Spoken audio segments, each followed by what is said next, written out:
Welcome, everyone. My name is Aaron Perdue. It's a pleasure to be here with AOR North America Trauma. I'm here with two esteemed colleagues to talk to you about young femoral neck fractures. And we're going to wait a couple minutes and let other participants trickle in, and then we'll get right into it. But welcome. We're happy to have you here.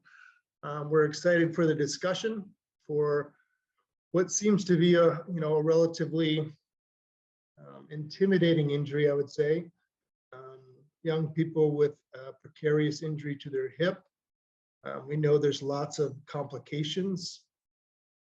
And really what we want to bring to you today is relevant and reliable techniques and thought processes to obtain a good outcome.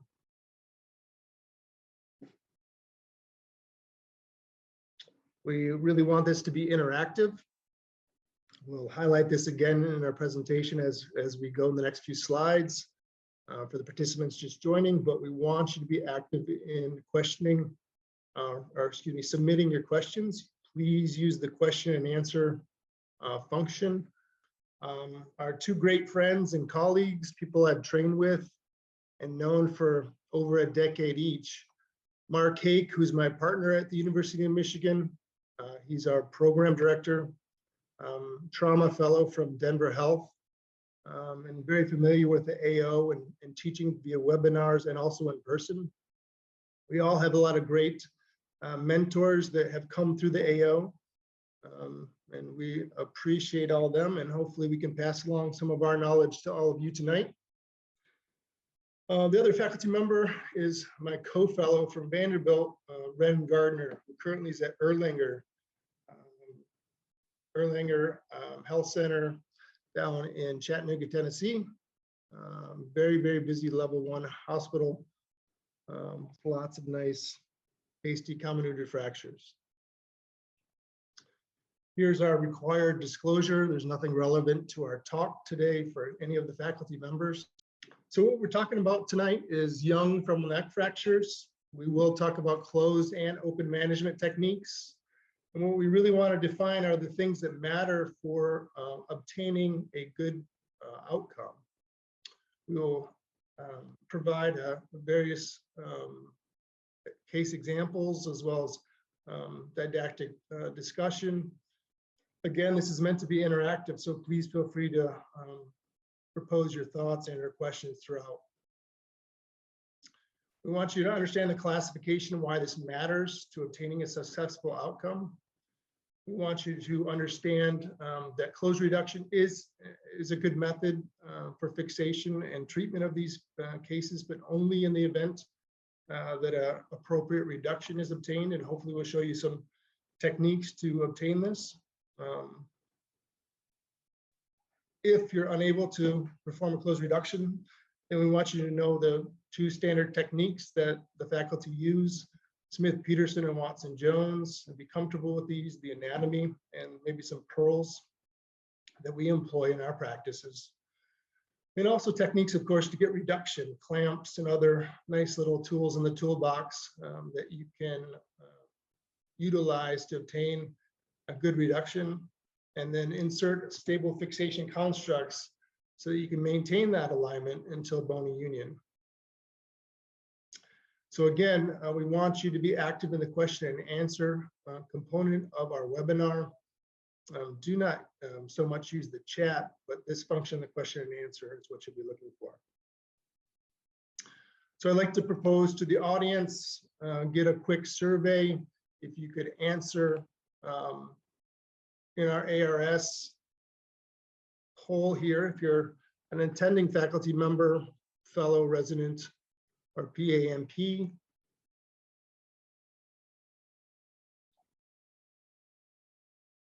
We'd like to know who we're talking to.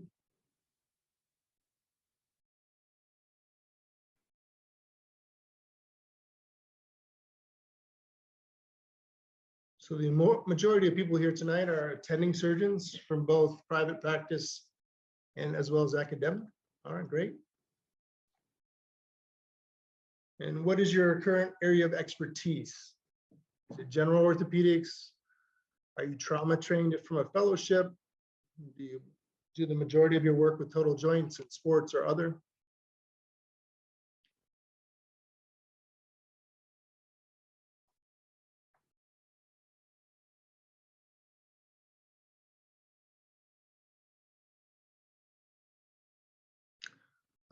About half the audience is from trauma trained. All right, great. So we have an experienced audience.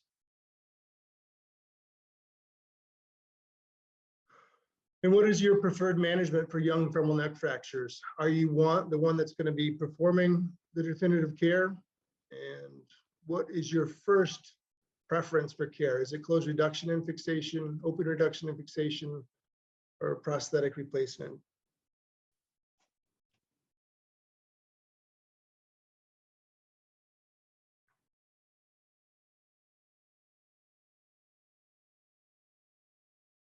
So nobody's transferring, that's great. We want you all to feel comfortable with these injuries. And most are performing closed reduction and fixation. All right, well, that ties into our next question, polling.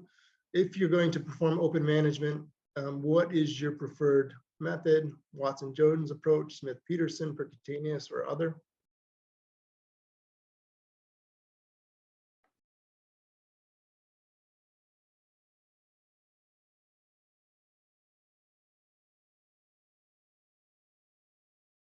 Smith-Peterson. Ren and I are in the minority here. It's okay though. And the last and final question is, what is your construct when you've performed internal fixation?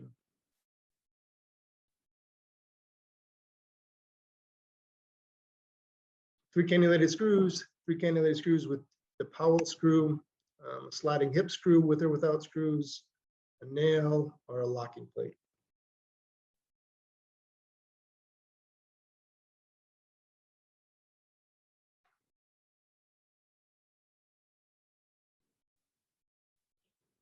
Sliding hip screw just eked it out. Most people are using screws. All right, great.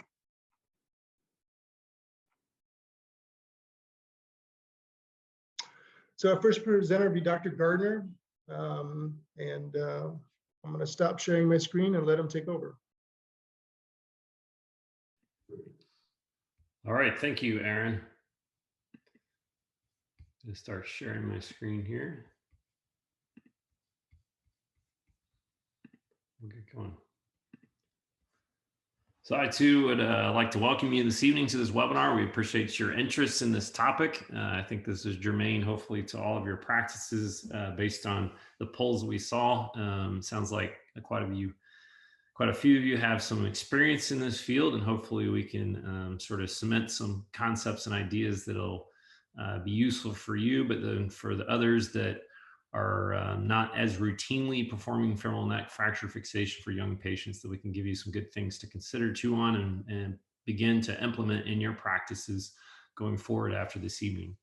So again, the focus of my talk this evening is going to be the Watson-Jones approach for femoral neck fixation, and then Dr. Hake will be talking to us about the Smith-Pete. Both are really good approaches, and there's some advantages to each of those, and we will discuss that. Again, I have no conflicts of interest that are germane to the discussion here this evening. For this specific lecture, my objectives for you are that at the end of this, you'll be able to specify some patient factors that should hopefully help you drive the treatment as you decide whether or not to fix these versus maybe an arthroplasty is another option, to help you compare the benefits of closed reduction versus the open reduction for aligning the fracture, to help you determine which approach is better for fracture types. Now, really, at the end of the day, it's really up to the surgeon and which one they're most comfortable with, but there are some advantages for different fracture types in terms of the approach. Finally, again, to go through the Watson-Jones approach, make sure you're comfortable with that, and hopefully some of you will begin to implement that if you're not as familiar with that before this evening. And then last of all, to help you evaluate and plan appropriate fixation techniques. Emphasis on appropriate. There's lots of different ways to fix these, but there's some ways that are perhaps better than others, and hopefully we can sort of guide you to that. So I'm going to start here first with a case of my own, a 32-year-old male cyclist. This patient somehow managed to access the traffic cam at the intersection where he was injured. He's an active cyclist. Let's see if we can get this video to play. And as he's making a left-hand turn, a minivan comes around the corner, clips him, and you can see his hips striking the ground. So not very often our patients actually have a video of their injury, but in this case, no stunts being performed. The patient was just out for a ride and the traffic cam happened to catch his injury. So he presents to your ER, and here you can see that he has a displaced right femoral neck fracture.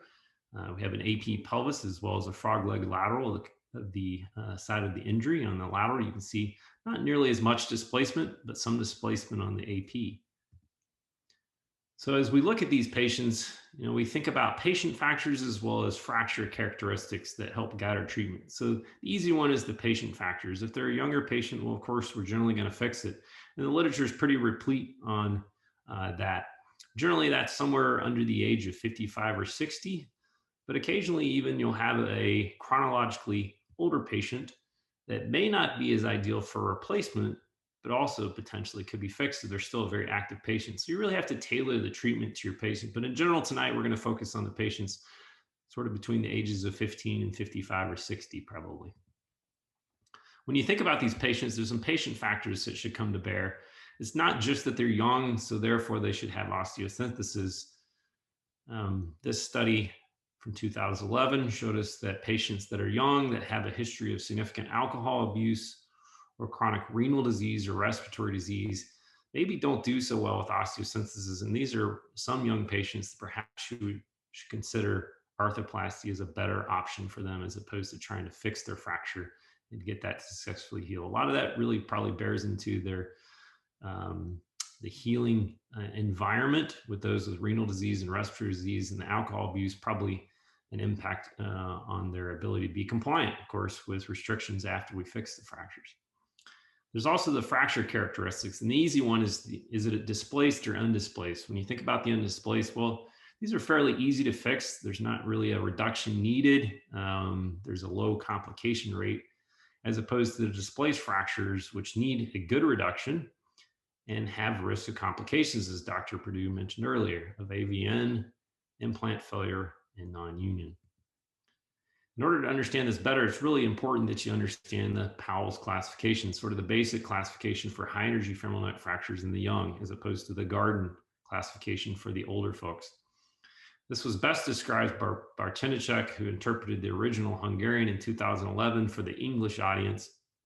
And he showed that a type 1 has less than 30 degrees angulation from the horizontal, the type 2, 30 to 50 degrees, and the type 3, a much more vertical fracture with greater than 50 degrees. And the relevance of this is this fracture, as the hip joint reaction forces are applied, has a significant shear effect that can cause inferior offset or translation of the head neck segment relative to the shaft. And this is really important. We're going to come back to this a little bit later in the talk. There's also the AOTA classification. In the proximal femur in the femoral neck region is termed the 31B fracture. And then there's these groups, and you might say, well, this looks pretty complicated, but it's really not so complicated. The B1s are the subcapitals, the B2s are the transcervicals, and the B3s are the basicervicals. We're going to come back to that in just a minute, but the two basic workhorse surgical approaches is the Smith-Peterson that Dr. Hake will be talking to us about in just a little bit. One of the benefits to this being a more medial approach, it does help you visualize the fracture perhaps a little bit closer to the femoral head, almost at the margin of the acetabulum. It does, however, require a separate incision for implant placement. And that's really one of the major differences, because the Watson-Jones helps you visualize the fracture a little bit more lateral, but you can certainly see all the way up to the margin of the acetabulum for sure. You do have to do a little bit more retraction because of the more lateral approach. But one of the huge benefits is that it uses a single incision for both reduction as well as implant placement. And that's why I tend to favor that in my practice. Going back to the AOTA classification. So again, if you consider the subcapital and the transcervical fractures, perhaps the Smith-Beat is a little bit closer, more medial, and the Watson-Jones a little bit more lateral. But really at the end of the day, it's a surgeon preference completely, because both will adequately visualize the fracture quite well. The Watson-Jones approach was first described in 1935 and is with all femoral neck fixation approaches, they're from the front of the hip because the primary blood supply is the medial femoral circumflex from the posterior aspect of the femoral neck. And we want to preserve that and not damage that iatrogenically with our surgeries. And again, the Watson-Jones approach uses a single incision for reduction and fixation. The start point for the incision in my practice is generally about 4 centimeters posterior to the anterior inferior iliac spine and then about 4 centimeters down from the crest at that level.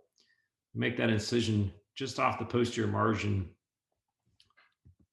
of the tensor fasciae lata, as you can see here, between that and the gluteus maximus more posteriorly. Once you open that plane, then below you, you see the gluteus medius above coming off the tip of the greater trochanter and the origin of the vastus lateralis below. Anteriorly, we also have the rectus musculature. One of the things that you're going to run to many times with this approach is the ascending branches of the lateral femoral circumflex. And you have to do one of 3 things with this. If they're low enough, which sometimes they are, you can just protect and preserve them. No need to sort of take down blood supply if you don't have to. But if they're crossing the field and you really maintain a dry field so that you can see and reduce your fracture, you can either ligate those or cauterize those. My preference is to ligate them when they're directly crossing the field. Once you do that, you can now see better, as in this slide, the gluteus medius above and the vastus lateralis origin below. And then anteriorly here, you can see the reflected head of the rectus, which is coming off the superlateral acetabulum and lateral ilium, as well as the direct head, which is going straight up to the anterior inferior iliac spine. Let's see if we can advance to the next slide here. The next step then is to sometimes take down the upper portion of the vastus origin, as you can see here, and then also to take down that reflected head of the rectus femoris, as this depicted here. Following that, then you can place these retractors. The Hohmann retractor is most important over the anterior aspect of the acetabulum, moving that rectus structure anterior and medial so that you can expose the hip joint capsule, which is what we see next here. And there's really 2 options here for your capsulotomy once you visualize the capsule well. One is a hockey stick approach, which is generally what I prefer, coming off the superior border of the neck and then curving down along the intertrochanteric line laterally. But another good approach is to do a T capsulotomy, where you make a transection all the way up to the margin of the labrum here, and you reflect the inferior capsule this direction, and the superior capsule this direction, looking at a right hip. And good exposure here of the fractures you can see with a suction tip here in the fracture site. So when I take the patients to the operating room, my preference is to do these free-legged on a diving board table. I like the diving board because I can rotate that left and right as necessary to improve my imaging and my visualization. I like it free leg because that allows me to both flex, extend, as well as rotate the hip, and makes it easier to dial in that reduction intraoperatively, as opposed to being limited to the extent of some sort of traction table. If I do need traction, I'll generally set up some traction off the end of the table. But step 1 for me is to determine the normal anatomy. And so I almost always take an x-ray of the opposite side first and use this as a template to reference so that I know best how to reduce the injured side. Next step is to compare that to the injured side. And here you can see that we have displacement of the femoral neck fracture, which is an increased degree of valgus. It has significant shortening. It has perhaps some comminution at the superior neck margin. Relatively simple, but displaced fracture at the medial aspect. The next step for me is always to attempt close reduction. I really can't stress how important it is to not skip this step, because sometimes you can get a really impressive close reduction and actually negate the need for an open reduction. So always try this first. There's no harm in trying this as long as you don't repeat the steps over and over. Give it a good try. And so here we have done that, and you can see restored some of the more appropriate valgus, not as hypervalgus, have better alignment of the superior femoral neck, but still we have some inferior offset in translation of the fracture. You might say, well, how is the closed reduction performed? For those who are not familiar, Ledbetter described this in JBJS in 1938. Step 1 is to flex the hip 90 degrees. By doing that, we relax the hip capsular structures, Even though there's a capsulotomy, we want to relax the remainder of the hip capsule. Then we slightly adduct the hip to open the fracture site. Following that, you translate the femur anteriorly to increase some length. The next step then is to maintain this traction on the leg and internally rotate 45 degrees. And this helps rotate the shaft segment to the neck to bring these into better alignment. The final step then is slight abduction and full extension of the leg, which helps tighten up the hip capsule. And then while maintaining that traction, you internally rotate the leg to sort of lock the reduction into position. Of course, this doesn't always work, but this is sort of one of the classic methods to achieve a closed reduction, and is really tried and true and works well most of the time when the fracture particularly is not as displaced. So when is closed reduction a better choice? Well, when the fracture displacement is not extreme, or more minimal displacement certainly works better a lot of times for these type of injuries. And then another time you might really want to consider a closed reduction is in the atypical fracture that really has a lot of anterior, superior, and inferior neck comminution. The vast majority have fractures have an anterior tensile failure, so it's a relatively simple fracture anteriorly, and a compression side of the fracture on the posterior aspect where it's more comminuted, but not always. And so sometimes an open approach really is not going to help you. And so it's really helpful to scrutinize your x-rays. And for those of you who are getting 3D CT images, this can really be an invaluable tool preoperatively to really assess where the comminution is and what are you going to see when you get in there through an open approach. The open reduction is probably more useful when there's significant initial displacement, because that's harder to reduce with the closed methods. Another thing that's really hard to fix with closed reduction is malrotation of the head neck segment. There's really not a lot that can be done for that sometimes. And so open reduction can be really helpful and critical for this. And then again, we talked about the comminution and failure of closed reduction. So step 4 for me is to determine the adequacy of my reduction. So here we have a frog leg lateral image as well as the AP image.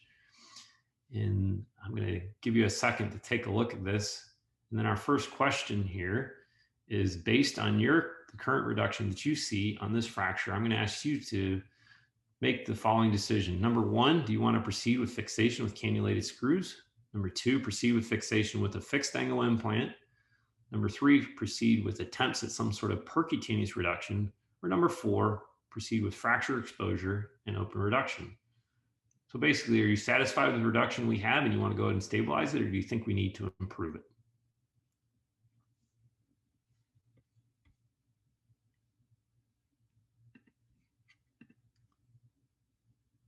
We'll give you a minute to answer that, and then we'll get our response from the audience. So the overwhelming response from the audience is to proceed with fracture exposure and reduction, but we do have almost a similar number that would say we're just going to go ahead and proceed with fixation with cannulated screws. I would assume, based on that number, that there's some who think that that cannulated screw and the position that you place those may help improve the reduction so that it is satisfactory, or you feel that the reduction already is adequate. So I appreciate that. So let me close this, and then we'll move on to the next slide here. So my argument is that the reduction is not adequate and you need to do something to make it better, whether that be percutaneous or an open reduction. And that's because reduction quality really does matter. Weinrobe, in his landmark study in JOT 1998, showed us that 2 things really drive the outcomes of these fractures. In his case, he was fixing these with cannulated screws at that time. But the 2 things that really mattered the most is 1, inferior offset, which is where you see that cephalad translation of the shaft segment and inferior translation of the neck segment medially. And then also varus malalignment, or rotation in the coronal plane. 2 things to be avoided at all costs, because when this was present, significant increase failure of fixation. So let's go back. I asked you to determine the reduction adequacy. So as we look at this, I would say there's still significant inferior offset, but there's really not much varus anymore. In fact, we went from sort of a hypervalgus moment, just because of some of the comminution you see here at the inferior aspect of the femoral neck, to a more appropriate degree of valgus, which is a little similar to the other, more similar to the other side, but you can still see there's some degree of femoral neck shortening because of the nature of the fracture. So next step is for you to pick which approach you want. And again, both approaches work well. Dr. Hake's going to talk to you about the Smith-Peterson.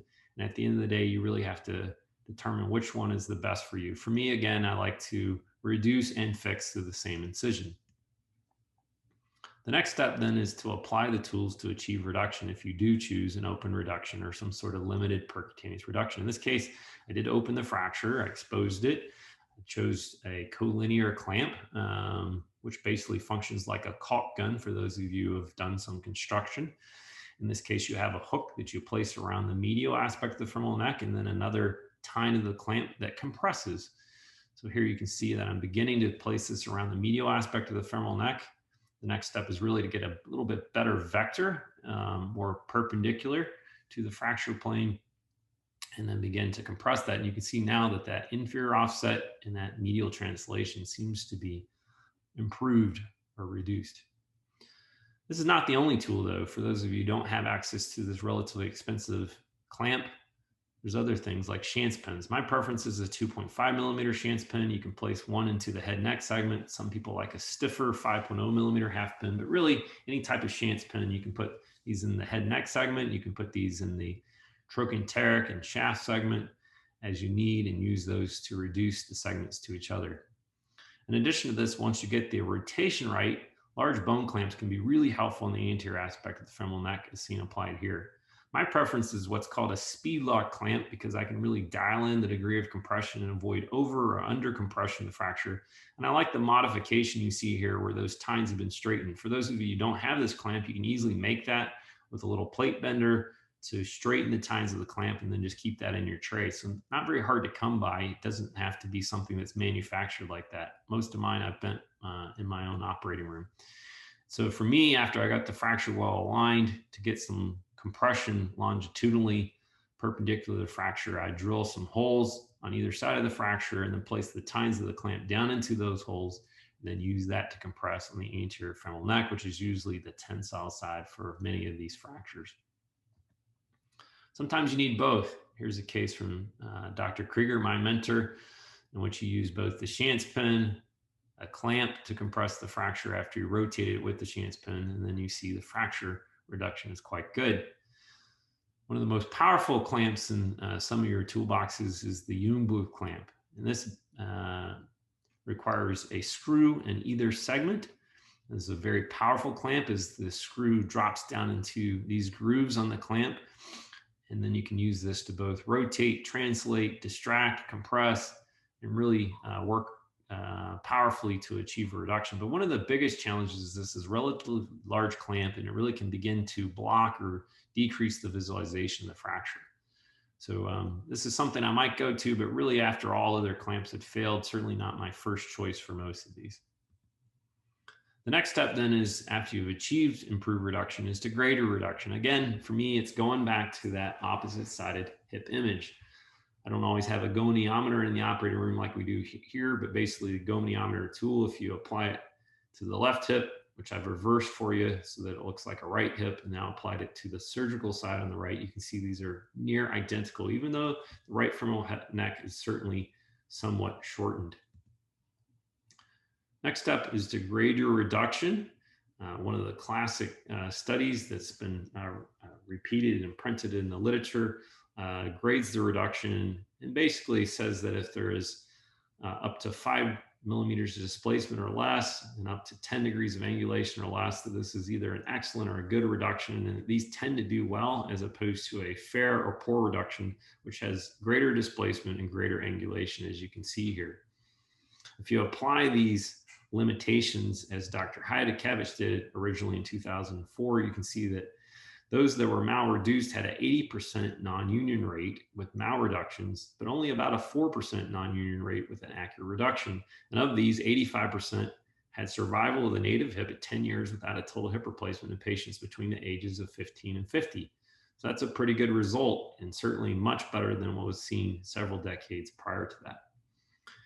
Liberace in 2008, also in conjunction with Dr. Takehome, sort of boiled these down to what about the most difficult fractures, the really vertical Powell's 3 vertical femoral neck fractures. And he showed that there was 2/3 that went on to a non-union if this was malreduced, but only about 14% if there's an accurate reduction. So you can see compared to all comers, certainly there's a greater risk of non-union, even with an accurate reduction with these PALS 3, but certainly the reduction quality definitely matters. So the next step is to stabilize your reduction. And even though in this slide I've not showed the sequence of events, the most critical thing here is the one to put this screw in first. And in my hands, this is what I call an anti-rotational screw. It prevents rotating as the lag screw for the sliding hip screw is inserted, because that can cause spinning of the head neck segment as that screw is seated. Some choose an impacting tool, and that impaction can prevent that, but it also can distract the fracture as that's placed. Instead of the threaded, you can do a helical blade type device. But regardless, first step is to place the screw to prevent the rotation as the final implant is placed. Some of the technical tips I found that are useful in my practice is the one, I like to obtain the guide for the fixed angle implant and then go ahead and proceed to place the guide pin in sort of a slightly low but relatively center position in the femoral neck, anticipating need for some sort of anti-rotational construct above that. So I'll go ahead and start that guide pin, make sure it's relatively well positioned on AP and lateral views, because I like to make sure that my anti-rotational screws are placed in a plane collinear with this. As you can see here, the next step is to place those guide wires, and you can see that these are basically parallel, so that when compression does occur, either during the surgery or after the surgery, that these all are sliding in the same plane. Another technical trick is, I mentioned that the vast majority of these sort of have an anterior tensile failure and a posterior compression failure with comminution. You see that posterior neck comminution. One of the tricks for this is to reduce the fracture, then place these guide wires as you need them. And then the next step in terms of placement of screws could be to do an anti-rotational screw anteriorly first that's placed in a compressive mode. In this case, we've used a lag by design, a partially threaded screw, where we're actually compressing the simple side of the fracture. But you're going to see next, we're not going to compress the comminuted side of the fracture, because that might shorten and tip the neck into deformity on the lateral view. So in this case, I've bridged that comminution with a fully threaded screw. And this is one of the few cases where I'd actually use sort of a non-sliding or non-progressively compressing implant with posterior neck comminution. And then finally, to place the sliding hip screw last after you place the anti-rotational screws. So here's the example, one of the cases I've done, but go back to the original case. You can see here a single anti-rotational screw above with compression, followed by the sliding hip screw. You can still see here that there's some degree of medial neck comminution, perhaps from my clamp. You might argue with the collinear clamp, but regardless, overall, a pretty anatomic alignment. So the next question for you is, based on the current reduction of this fracture, do you think it's likely to, 1, heal without major complication, 2, progress to non-union because of that medial neck comminution I just pointed out, or 3, progress to a non-union because of the inferior neck offset? I'll give you a chance to answer the question now.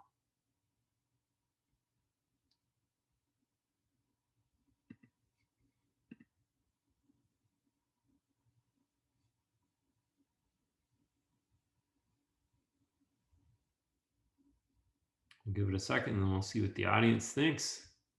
Great. Everybody generally thinks that this is going to heal without major complications. A couple of people are concerned about that medial neck comminution, and I've got some recommendations for ways to deal with that if you so choose to. We'll get to here in just a little bit. Some are concerned that there might still be some inferior neck offset. Well, fortunately, I have the benefit of 20/20 vision, and I can tell you that this is going to progress to union. But before we get to that, I think it's important to recognize that implant choice matters. You can either use the cannulated screws for these fractures, or you can use some sort of fixed angle dynamic compression type implant.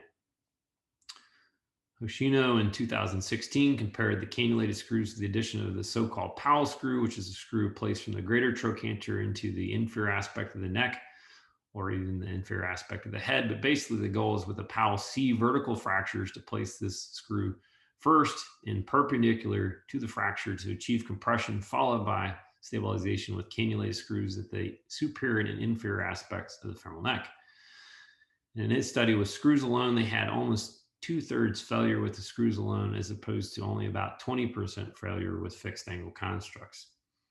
So implant choice matters, particularly for vertical fractures. Going back to the Powell's classification, which I told you we were going to come back to. So for the type 1s, because the cannulated screws are placed fairly perpendicular to the fairly horizontal fracture in the type 1 Powell's fracture, these actually are a pretty good tool to achieve compression and allow for healing. But when you apply the same implants to the Powell's 3, that shear force is going to cause a potential failure of fixation. So this is the implant choice that I selected for this case. You can see that it went on to union, but other options include placement of a medial neck plate. This generally needs to be placed through a Smith-Peet approach. A little bit difficult to apply this plate through a Watson-Jones, and that's another benefit perhaps to the Smith-Peet approach. But this can be useful, particularly when they're in medial neck comminution. You're really trying to buttress to avoid that inferior offset or shear force with these vertical fractures. And then, of course, the more modern femoral neck specific implants. And while I'm not going to go into this much, this is a case of one of my partners here in Chattanooga. The important thing to recognize is that these are all fixed angle devices that permit controlled collapse. None of these just strut it out and keep it there. They all permit controlled collapse, as you can see here. And that's really important because bone that is compressed generally successfully goes on to union, as opposed to this type of fixed angle implant, which is a proximal femoral locking plate, which rigidly fixes the fracture and does not allow for that controlled compression. And you can see here, unfortunately, a very early failure, even before the postoperative staples were removed. This is one of my mentor's cases from residency in Grand Rapids. But this has also been repeated in the literature, showing catastrophic failure with proximal femoral locking plates for femoral neck fractures.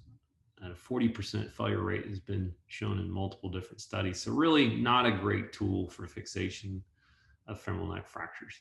The final step then is to provide follow-up. And so here's a weight-bearing radiograph 5 years postoperatively. I continue to follow him over multiple years, recently returned, doing well, back to cycling, no hip pain, has a little trochanteric discomfort because of the implants and bursitis perhaps.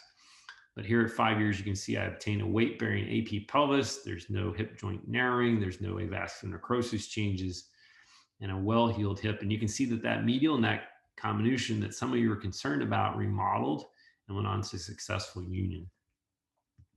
So the take-home messages from my discussion here this evening hopefully are that, one, hopefully I've convinced you all to at least attempt a closed reduction first, particularly for those fractures that are somewhat less displaced, but even for the more displaced fractures, and see what you get, because that might be appropriate.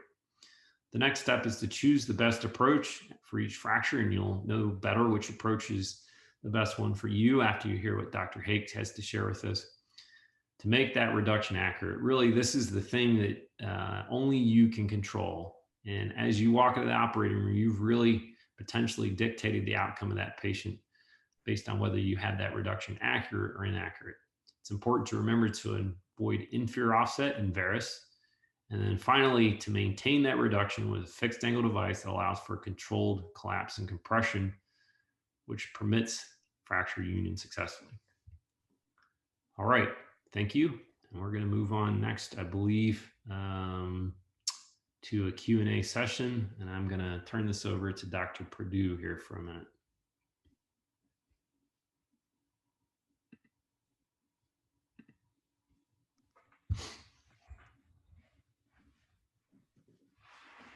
All right, excellent job, Ren. That was fantastic. There were a couple questions that popped up in our Q&A that I'd like you to give your thoughts about, if you would. Sure. The first is, any tips and tricks for getting a good lateral when you're supine on the table? Sure, absolutely. So I don't have images that depict this, but one of the things I think is important when you're doing that is not to just obtain one lateral. I think there's a common error in our practices that I've seen is to try to get a lateral where the head neck segment is collinear with the shaft. And while that's useful for placement of the implants, it doesn't always give you the best information. So for me, I'll not only get that image to help me with the placement of the implants, for placement of the guide pin, so I'm fairly center with my lag screw for my sliding hip screw construct. But then I'll also, before that, trying to determine the appropriateness of the reduction, also obtain images where the C-arm is placed completely flat, as well as about 20 degrees up. So about 20 degrees, 15 to 20 degrees each way from a true lateral. And again, calling a true lateral where the head neck segment is collinear with the shaft. And I think if you don't get all three of those lateral images, you're really going to miss the boat sometimes on the rotation of the head neck segment, because you really might miss it. Yeah, it's obviously a great point. Or simple orthogonal views are just not going to cut it when you're trying close reduction. Another question that we haven't answered yet is, when do you start weight bearing after fixation? So my general rule is to tell the patient somewhere between 2 and 3 months after fixation. The vast majority of these wind up being about 10 to 12 weeks out from surgery. But sometimes it's earlier. And so if the patient returns for a 6-week follow-up appointment and they have no pain with axial loading and torsion on the hip with maximal internal external rotation, the fracture line has disappeared, that patient's probably going to get to weight bear even at 6 weeks. But my general rule is to tell the patient 10 to 12 weeks at the time of surgery, and hopefully it's sooner based on fracture healing as I follow the patients in my office. Yeah, I think it's always better to set people up for disappointment with 12 weeks from the initial meeting and post-operatively, and surprise them later on. And then you always seem like a hero when you tell them, no, you can walk on it now. So, Dr. Hay, what's your preference for that, if I might ask? Yeah, I usually, if things are going well at around 6 weeks, I'll let them put weight down on it. And, I tend to think that if there's still some instability there's going to be a problem, and then they'll kind of self-modulate their weight bearing. But I let them do touchdown weight bearing. I don't want them to try to hold their leg up off the ground. So I don't make them strictly non-weight bearing for that period of time. But usually 6 weeks, I'll let them start putting some weight down on it. Yeah, there's another question here that talks about, do you let them toe touch weight bear to allow the ground to take the weight of the leg, or you keep them strictly non-weight bearing? And I think probably we're all pretty much the same, but touchdown weight bearing, not even toe touch, just putting their foot flat and allowing weight of the leg weight bearing from day one for me is I allow. So I don't, if the weight of their leg and that small amount of weight is going to displace what I've accomplished in the operating room, then I've not really done them the best service. So how about you, Mark and Ren? Similar? Yeah, I totally agree. Yeah, 100% agree with that. Yeah. Yeah, so non-weight bearing you want to avoid. We know that increases the hip forces. So some variation of toe touch or touchdown, 20% weight bearing, the weight of their leg or so forth, usually gets the job done. There's another question that talks about dealing with the Smith-Peterson. We'll delay that to after the next discussion with Dr. Hake, who will address the Smith-Peterson. And without further ado, Mark. Great, thanks, Aaron. Let me go ahead and share my screen here.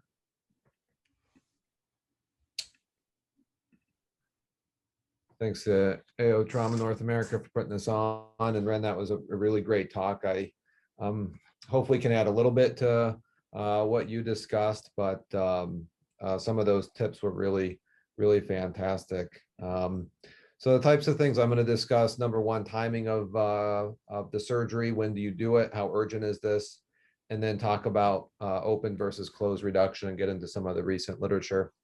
And then I've got a couple of cases to show, some fluoros from a couple of recent cases of mine as well. So here's a situation that you may find yourself in.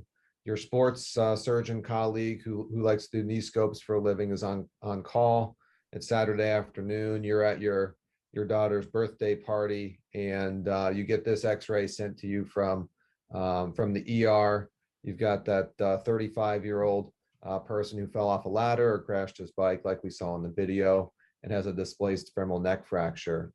So is this something that you're gonna do as soon as possible, as soon as there's an operating room ready? Is this something that you'll put on for the next morning? Is this something that you feel can wait till maybe you've got some open block time on Friday of next week and sort of do it in delayed fashion? So, I think that there's reasons to do both. The reasons I think for waiting on this and not doing it emergently, number one, if we're dealing with a high energy polytrauma type situation, you want the patient to be optimized, resuscitated, et cetera. You also want to have your operating room optimized as far as the nursing staff that you have, your implants available. You want to have anesthesia available.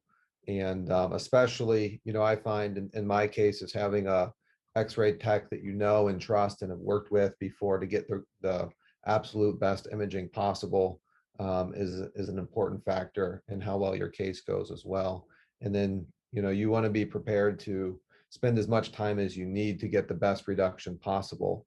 And so, is that going to be at 2 a.m. or is that going to be at 7:30 a.m. When you're able to do that? So I know that this topic has changed quite a bit over time, and I'll talk about some of this in the next slide. The reasons historically why this was treated more as an urgent or emergent surgery, one that even in my training, which hasn't been too long ago, would be done in the middle of the night, would be to reestablish the anatomy, unkink the vessels, decompress the hematoma that may have formed inside the joint, and ultimately reestablish the blood supply, which it was thought to lead to less AVN and less non-union of these fractures, like is shown here in this X-ray. So what's the evidence show for this? There's a number of papers out there and a number of series that talk about timing of femoral neck fracture surgery. This is a fairly recent article in 2015 from Leeds with Dr. Giannudis's group that was a systematic review and meta-analysis. They ultimately included 7 studies in their paper, and they looked at multiple time intervals.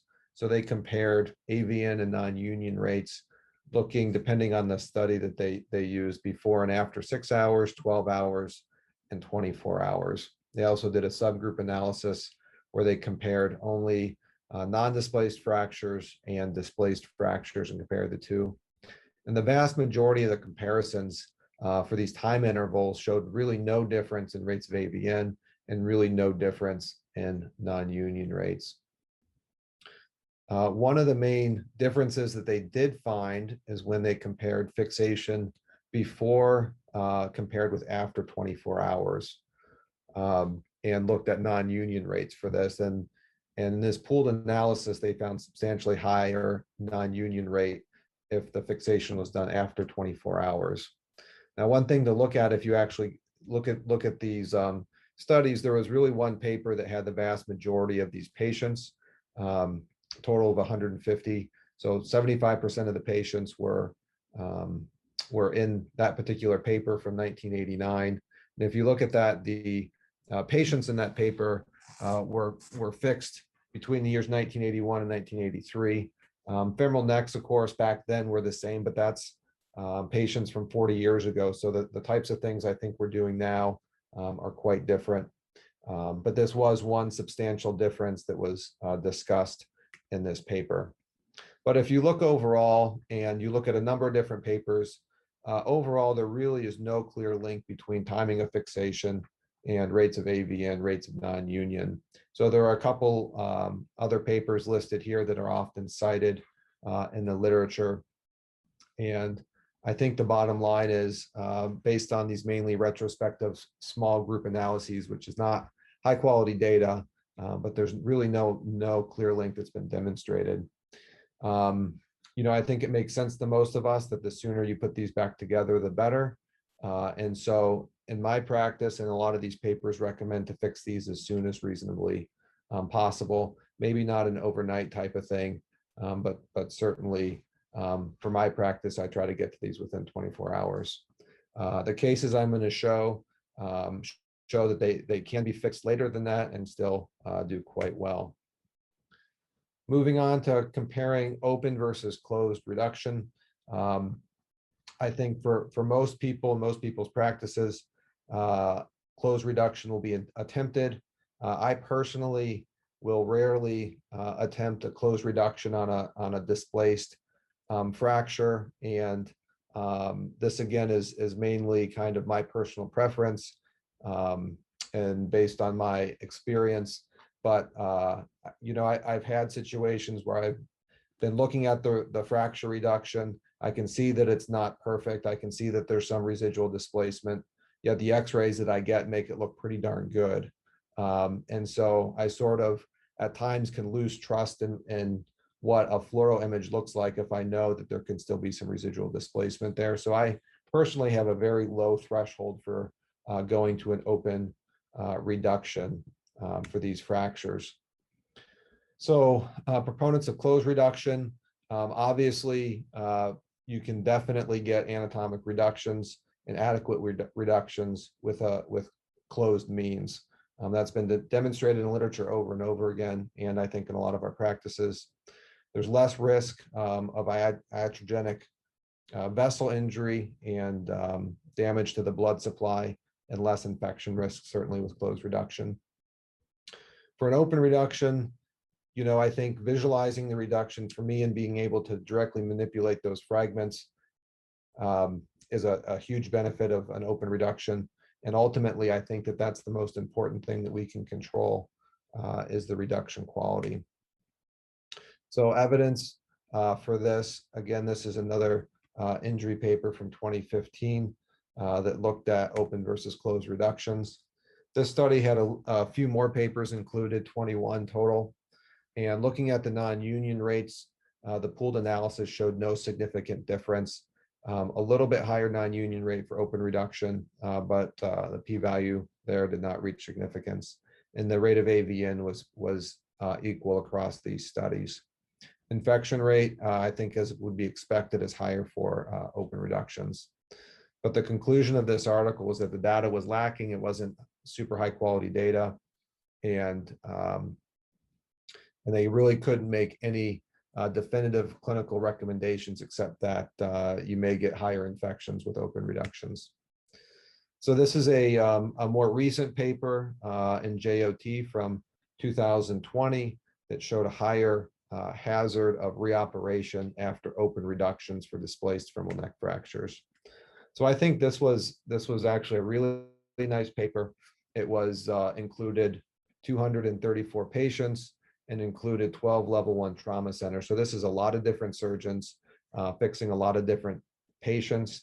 They had a minimum 6-month follow-up. Their mean follow-up was a lot higher, I think around 1.5 years. And the open versus closed reduction was determined by the surgeon. So it wasn't randomized, so certainly not perfect. And they discuss in this paper some of the findings revolving around that, such that some of the centers never performed a closed reduction. And there was quite a bit of variability between centers, basically. Of the 45% of patients included that were fixed by an open reduction, the majority of them were from an anterior lateral Watson-Jones approach. The others were some form of an anterior approach. And the reductions were graded by senior experienced surgeons who were blinded to whether it was open or closed reduction. And in the end, they found no difference between open and closed reductions as far as the quality of the reduction. And what they reported was a 2.4 greater hazard of reoperation with open reductions compared to closed reductions. Here is some of the data from this paper, and you can see that the non-union rate for open reductions was significantly higher than with closed reductions. So why is that? How could that be?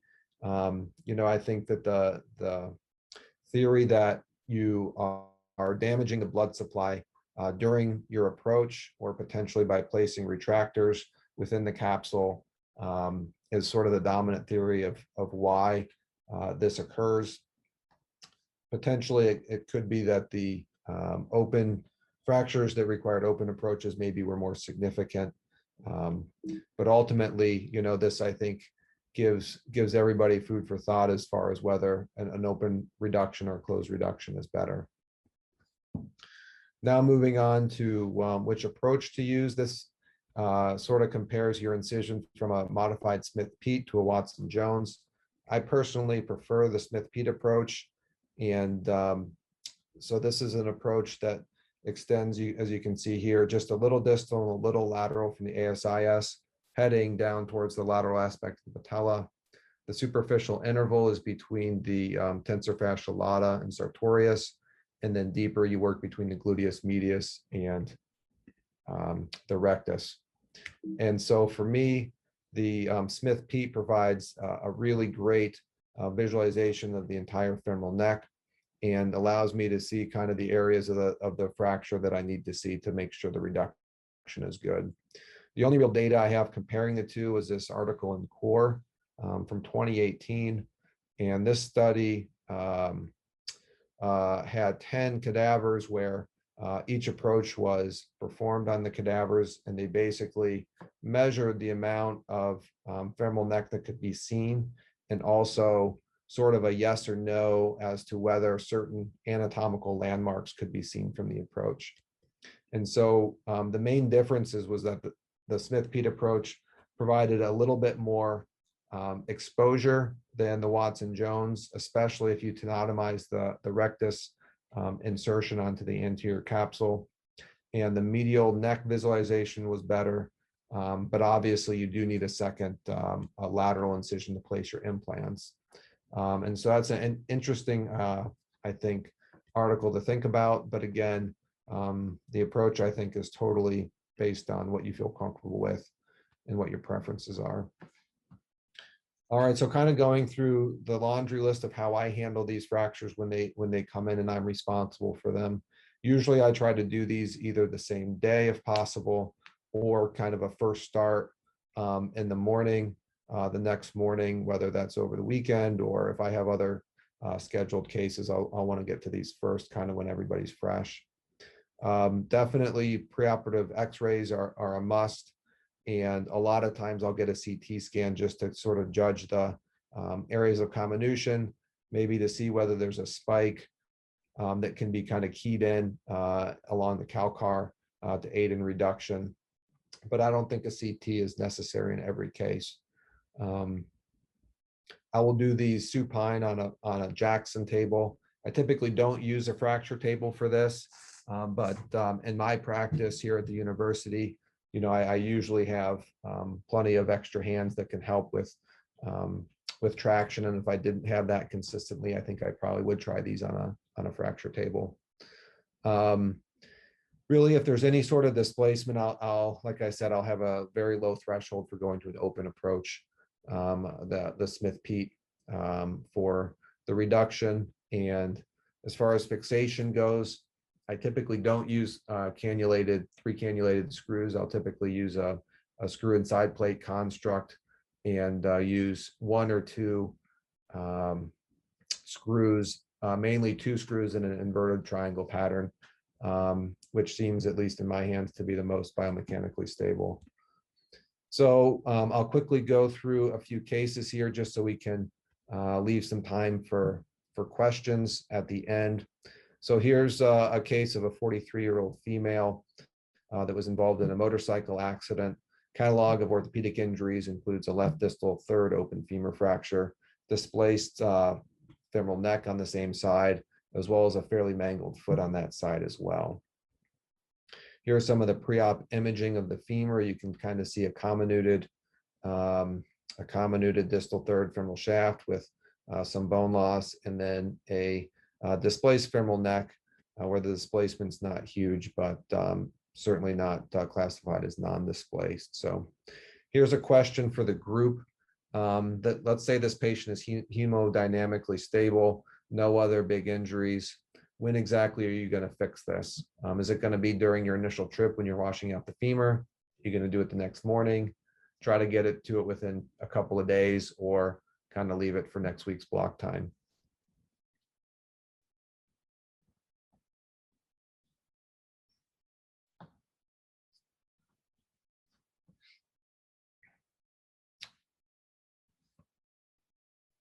see what we got here.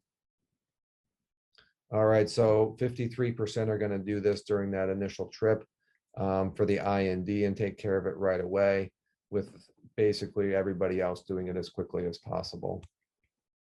All right, well, I think in an ideal world, that's probably what I would do too. For this particular case, though, they were taken for IND of the femur and X-fixed.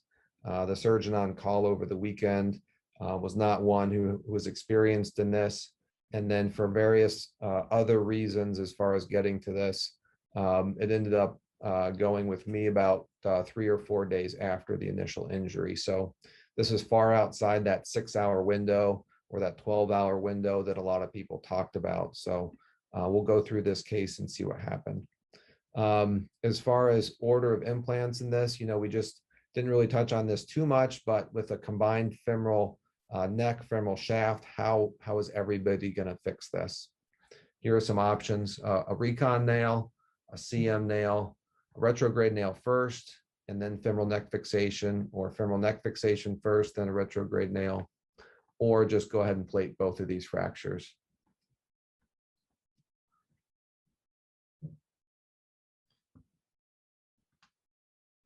Let's see what we got here. All right. Most people are going to fix the femoral neck first and then retrograde nail the femur. Second place is femur first. I think to have kind of a stable leg to use, and then fix the femoral neck second. So I think either one of those is fantastic option for sure. All right. So what I ended up doing was going after the femoral neck first through a Smith-Pete, and then a retrograde nail. So let me go through the fluoros and kind of explain what I did here for this one. And I think that when I find something personally that seems to work well, then I just kind of do the same thing over and over again with kind of a plan B and a plan C. But this is kind of a standard femoral neck fixation that I would do on a lot of these cases. So first step, number one, is to kind of mobilize the fracture fragments, and that image on the left there is a cob kind of getting the femoral neck disc impacted a little bit so it can be moved around. And then I put a Schanz pin in the distal part of the fracture there, in order to use that to sort of pull traction, control rotation. And this patient had the open femur fracture and then a mangled foot, so it wasn't super easy to pull traction for this patient. But you can see I've already got my open approach there. I've got my retractors in and have the fracture itself exposed. So here on the left, you can see a smaller K-wire that's being used as a joystick. That's sort of an early go-to that I do in most of these to control that head and neck fragment. And then you can see I've got my guide pins ready to go.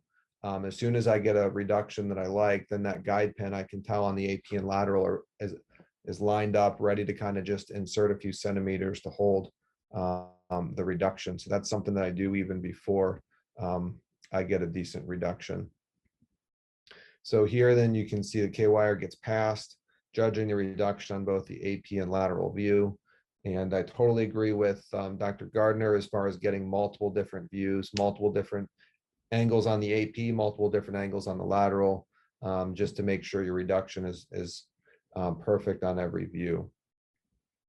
So then this is something I do a little bit differently.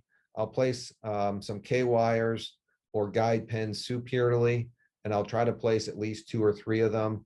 I don't actually put the derotation screw in at this point, mainly because when I do that, I find that the screw is not as parallel as I'd like it to be. And so I'll typically wait for that step and put my guide wire in for my sliding hip screw. One thing that I think is super important is after you use the triple reamer, if you're using a sliding hip screw, is to tap.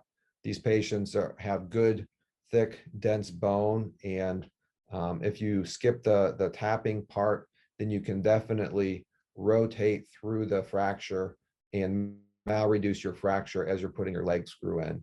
And so for me, that's a really important step. Leg screw goes in.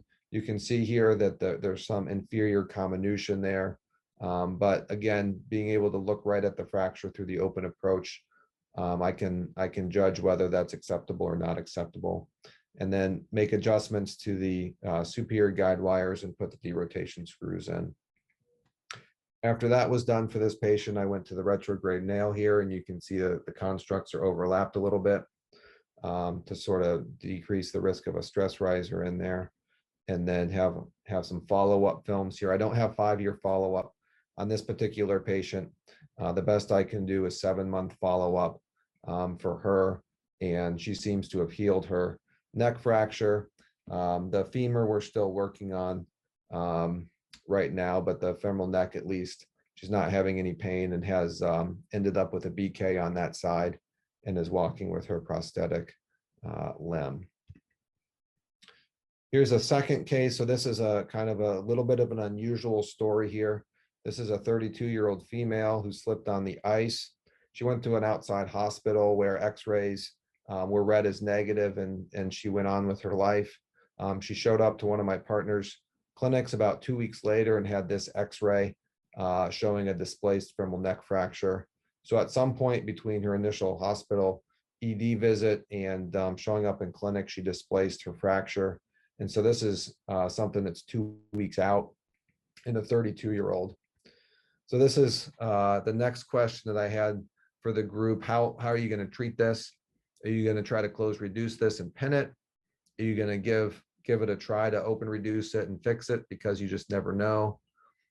With a good reduction, are you confident that this is going to heal, or are you just going to refer this to your arthroplasty colleagues and let them do a total hip on this 32-year-old?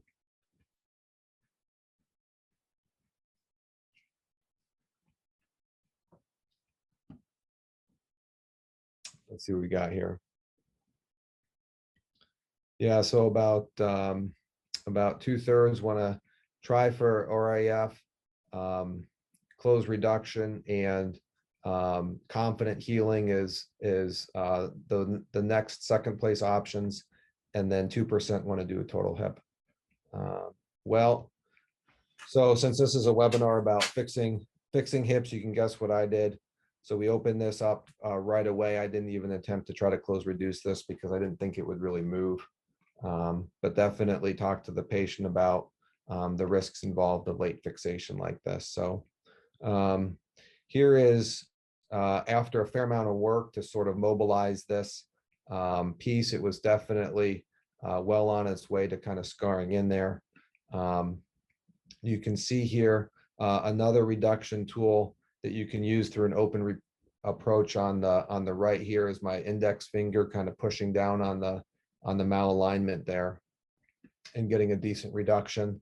And then these slides start to look like the last case where I've got some superior guide wires in place, place my guide pin, ream, and then tap for the lag screw. And then at this point on that image on the left, I'm compressing through the lag screw to try to get a little bit of compression at the fracture site. And in this particular case, I ended up putting 1 derotation screw instead of the typical 2. But overall, happy with the alignment. A little bit of anterior comminuted fragment on the lateral view there, but this patient at 6 months seemed to have healed her fracture, even though she was about 2 weeks out when we started.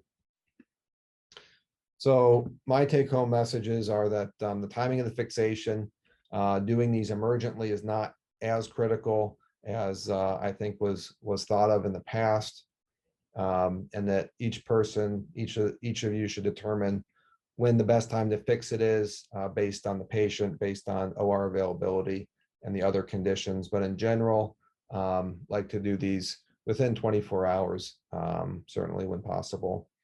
Open versus close reduction. I think if you can get a close reduction, absolutely get a close reduction. If not, if you can't get a perfect reduction, then open it. And then for me, the Smith bead approach offers some potential advantages, but this is also in your hands to choose what works best for you. So that's all I got for tonight. Happy to take some questions.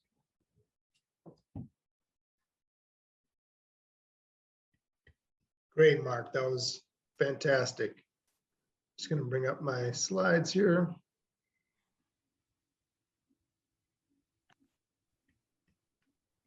So there's a few questions in the chat. Two were related to the modified or the Huters approach. My understanding is use the classic Smith-Peterson approach. Do either of you have any experience with the Huter approach? I personally don't know.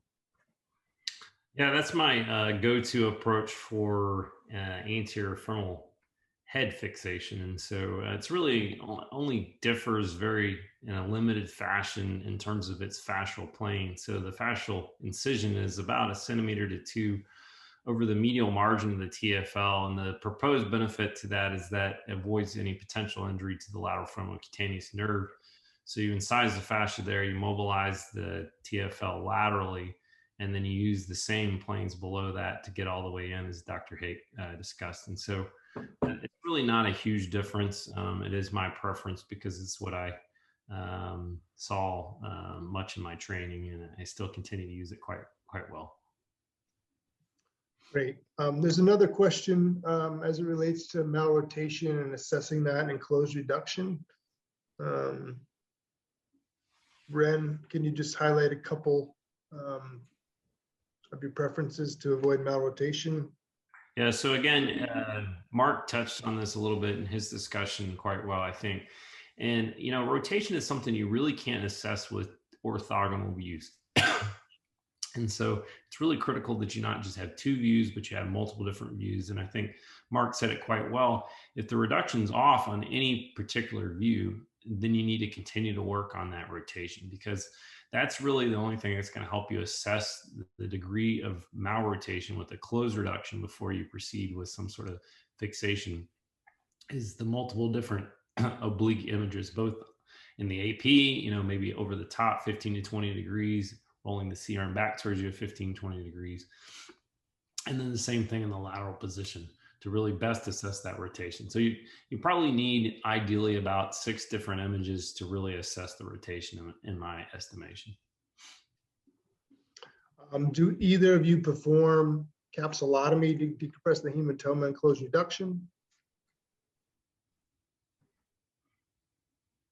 Yeah, I'm often not. If the fracture is well reduced and I don't need to do an open reduction, I'm not doing anything special to decompress the hematoma. So I might just interject. Classically, I was trained to do it, but I found that more recent literature doesn't seem to support the necessity of it. Of course, the idea is that there may be some intracapsular tamponade. The reality is probably the vast majority of these that have a really displaced fracture may already have some traumatic injury to the capsule, perhaps. Not always, though. The capsule is sometimes a very thick structure in many patients, but in my practice, I've really sort of abandoned, if I get a good closed reduction, I don't generally do a capsulotomy anymore. Another couple of questions touched on the femoral neck and the newer implants that are coming out from various companies, but also the medial calcar plating. I think we're all in pretty much agreement that we don't use that commonly. Are there any indications, evolving indications for either of you for either the new femoral neck implant systems or medial calcar plating, comminution, so on and so forth?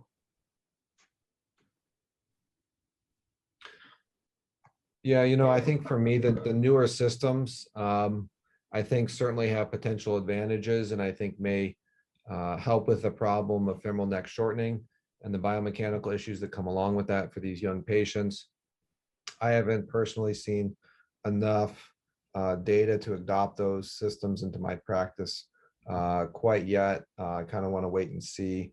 And, you know, the construct that I showed seems to work fairly well. And so that's sort of what I stick with. As far as the medial calcar plate, I certainly have done it. My mentors in fellowship from Denver wrote a nice article on technique on how to place those. I found it to be sort of challenging to get it right. And at least, you know, in my practice, I haven't seen much use for it, but I can definitely see why it would be advantageous for some fracture patterns. And then Mark, for the Smith-Pete, are you tenotomizing the rectus sounded like you were just mobilizing that. But Yeah, generally, I think maybe in 1 out of 10 cases, I'll tenotomize it just to get a better visualization. But in general, you don't really need to. You can sort of elevate the insertion off the capsule and move it off medially, and see everything that you need to see without actually cutting it and repairing it. If you do need to cut it, it's not that challenging to cut it and repair it at the end.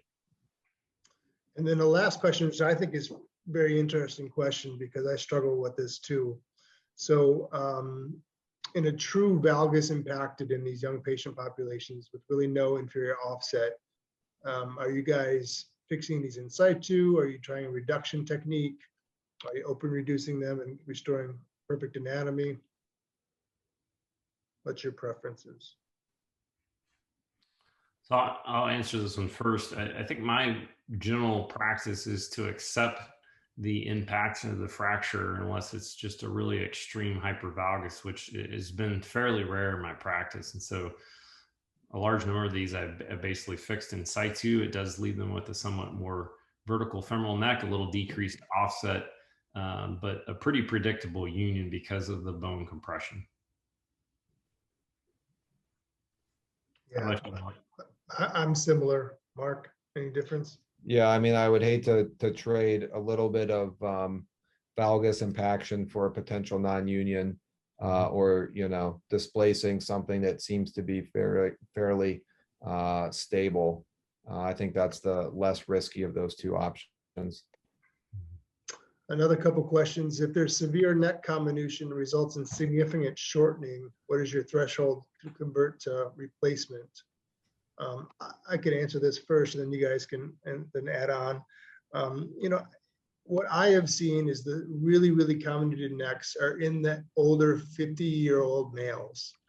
And so I find it interesting when we read these studies and they include people into their 60s, and really trying to weigh that against patients that I treat when they're in their 20s. And I just don't necessarily think they're the same people or the same problems for these people. So the most comminuted necks I've seen are in the late 50s males.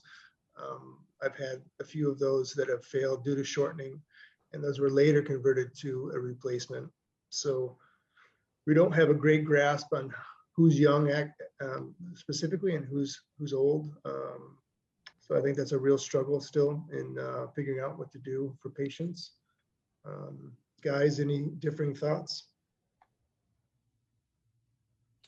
Yeah, I think for me, I think that I would fix it and kind of see. I certainly have had patients that end up with a fair amount of shortening that are healed, and some of them do really well, and certainly some don't. They need an insert in their shoe. They walk with a little bit of a limp. And those patients, at some point in time, if they're miserable, then I can send them off to my arthroplasty colleagues to kind of hear what the other options are. But I'll usually fix it, give it a go, just because you never know what their functional outcome is going to be, even if the radiographic outcome isn't amazing. Ren, have you ever prepped out the anterior crest and taken acute bone graft for these? I have not, no. No. And I might just comment when there's a lot of comminution. I mean, for me, that would not necessarily be an intraoperative decision. That's going to be a decision I probably made pre-surgically based on 2-dimensional and probably even 3-dimensional CT scans. We're beginning to utilize those more and more in our practice, and I find they can really add some good information. And so for me, in that patient that's in their 50s, the male patient that you described with that degree of neck comminution, if I'm not confident that I can restore reasonable degree of anatomy and leave them with just an incredibly coxa breva hip, then I'm going to go ahead and pass them to an arthroplasty guy for a total hip. Yeah. Another question, late 40s, early 50s smoker, fix or replace. I think we all would agree that you would fix these patients in that age group unless there's extenuating circumstances. And the last question is, any role of CT scan to assess posterior comminution?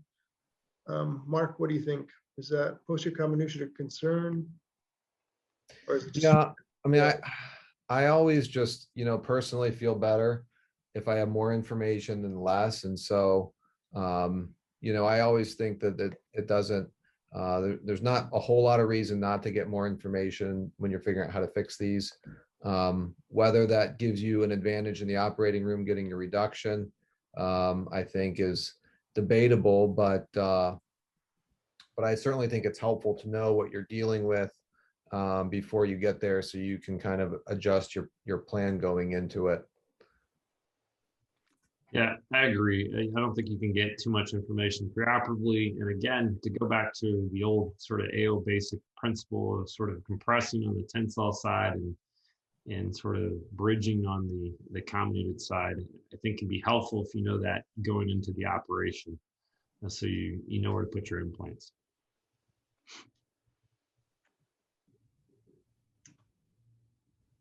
So take-home messages. So femoral neck fractures, they need a really good reduction, good or excellent, whether that's be a closed means or open. I don't think you lose anything. None of us probably think you lose anything by a closed attempt, but you have to leave the operating room with a well-reduced femoral neck fracture. Both the Smith-Peterson and Watson-Jones approaches are very safe and reliable, can give you abundant access to the femoral neck. Smith-Peterson probably stronger in the medial calcar plating, if that is your goal. And you got to think about utilizing strong implants, overlapping your implants in the case of combined injuries. And we all three of us have turned to rely on the sliding hip screw with some variation of superior screws. Typically 2 in my practice. It seems 1 or 2 in both Dr. Gardner and Dr. Hake's practices. Again, to help with that rotation when you're inserting your screw, but also to avoid that tensile failure on the superior aspect of the neck. And then have some sort of a protocol at your institution to look for non-displaced or minimally displaced femoral neck fractures in association with femoral shaft fractures. There's nothing more tragic than missing something that would be easily fixed early on, rather than something that's either missed altogether and has a catastrophic outcome, or missed and returns to the OR in the early treatment phase.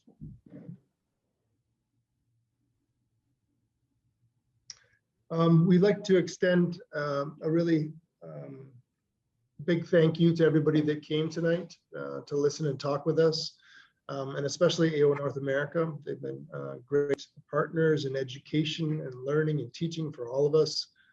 They have some very good webinars that are slated for September, November, December upcoming, so please join those. Again, just to remind those that are looking for CME, there will be a Q&A shortly to talk about how you can obtain CME credit. And thank you to everybody that came tonight. We really appreciate your participation and questions, and hope you all learned something. Thank you.